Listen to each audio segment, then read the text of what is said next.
लूट डकैती हत्याकांड के वांछित मोस्ट वांटेड कुख्यात अपराध कर्मी विराट झा और विराज उर्फ अभिनव झा सहित 2 अपराध कर्मियों को लूटे गए मोटरसाइकिल, अग्नेयास्त्र और अन्य सामानों के साथ गिरफ्तार कर लूट कांड का सफल उद्भेदन किया। मई माह से लेकर अभी तक कुछ ऐसी घटनाएं हुई हैं हत्या की और लूट की, जिसमें एक कुख्यात अपराध कर्मी विराट झा का नाम अभियुक्त के रूप में हम लोग के अनुसंधान में आया था और उसकी गिरफ्तारी एक चैलेंज बनी हुई थी हम लोगों के लिए।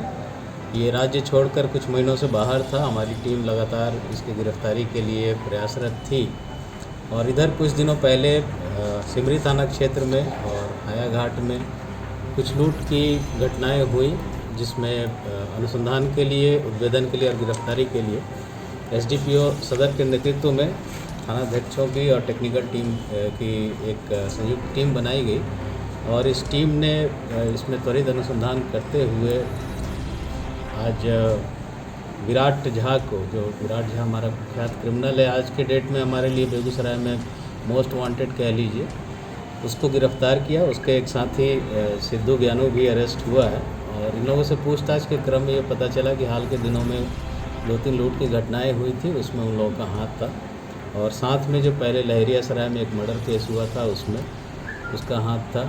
विराट झा पे पहले से और अभी के केसेस मिला के कुल 1.5 दर्जन हत्या और लूट के केसेस, संगीन अपराध दर्ज हैं।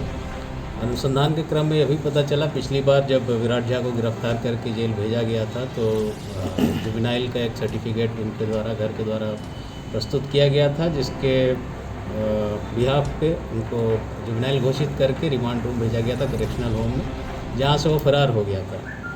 उस सर्टिफिकेट की भी जांच करवाई जा रही है। स्कूल से अभी जो हम लोग को प्राइमा फेसी अभी पता चला है, वहाँ के प्रिंसिपल ने कहा कि जो डेट ऑफ बर्थ प्रस्तुत किया गया था कोर्ट में वो गलत है, 1 साल का अंतर है उसमें। तो उस पहलू पे भी हम लोग अनुसंधान कर रहे हैं और जो दोषी होंगे उन पे कूट रचना का प्राथमिकी दर्ज करके उनके विरुद्ध कार्रवाई की जाएगी। फिलहाल जो दूसरा साथी था उसका हम लोग आपराधिक इतिहास पता कर रहे हैं। अभी तक एक शराब के केस में नाम सामने आया है उसका, लेकिन विराट झा पे जैसा मैंने बताया कि कुल 17-18 केसेस लूट और हत्या के संगीन अपराध दर्ज हैं इसमें। इन लोगों की गिरफ्तारी में जो अभी सिमरी थाना में 10 तारीख को लूट की घटना हुई थी एक बैंक स्टाफ के साथ, तो उसका मोटरसाइकिल, जो उनका आई कार्ड था, पिट्ठू जो बैग था उनका, वो सारी चीज़ें बरामद हुई हैं और एक इन लोगों के पास से देसी पिस्टल, देसी कट्टा और गोली, जिंदा गोली बरामद हुई है। एक मोबाइल बरामद हुआ है।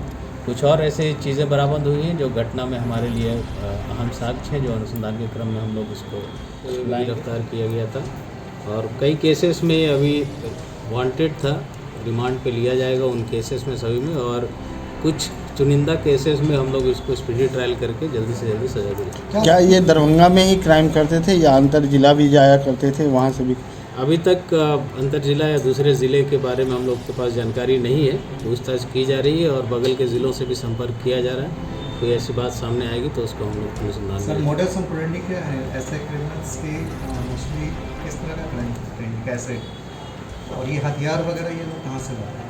देखिए, हथियार का सप्लाई कहाँ से होता है वो हम लोग जांच कर रहे हैं और लूट, जो रोड लूट होता है उसका मोडस ऑपरेंडी सिंपल रहता है। वो सुनसान इलाके में रहते हैं, खड़े रहते हैं। कई बार गश्ती गाड़ी का वहाँ से क्रॉस कर जाने का वेट करते हैं और अकेले में कोई व्यक्ति दिख जाता है तो उसको रोकते हैं, उसको हथियार का भय पर उसकी जो संपत्ति होती है उसको लूट लेते हैं। क्या कुछ सामान इन लोगों के पास से बरामद हुआ? मैंने पहले बताया, एक पिस्टल बरामद हुआ है, एक देसी कट्टा बरामद हुआ है, जिंदा गोलियां हैं। लूट की मोटरसाइकिल और पिट्ठू बैग, आधार कार्ड इत्यादि जो केस से संबंधित दस्तावेज थे वो बरामद हुआ है। ये सारी चीज़ें बरामद हुई हैं।